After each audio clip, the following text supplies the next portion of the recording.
Edgecase Games have just announced that following the next patch, with the infestation update, they will be ceasing development of Fractured Space. They're going to leave the servers switched on, so you'll be able to continue playing.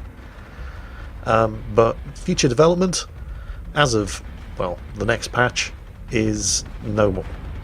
They're moving on to bigger and better things, hopefully, so that's a bit of a shame. It's just a shame that we live in a world where you don't have to produce a good game in order to be successful. All you have to do is have a massive marketing budget. Call of Duty World War II. Oh my god, what a turd of a game. Star Wars Battlefront 2. Not even as good as that.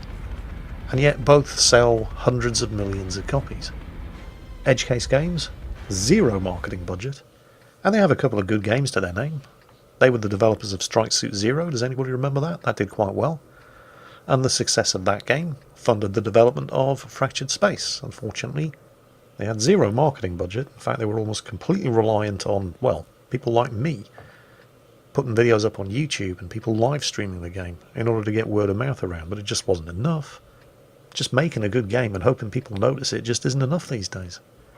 I mean, I realise that opinions on computer games are always going to be subjective, and yet I would assert with some confidence that there are any number of games out there from small independent developers self-published on Steam, like Fractured Space, but there are many others that you could point to as examples, that are far superior to AAA big-budget piles of shit like Call of Duty World War II and Star Wars Battlefront 2, and yet they sell hundreds of millions of copies.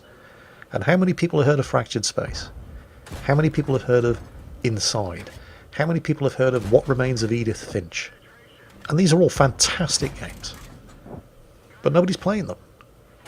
Zero marketing budget. The almighty dollar rules everything. That, unfortunately, is the world that we live in.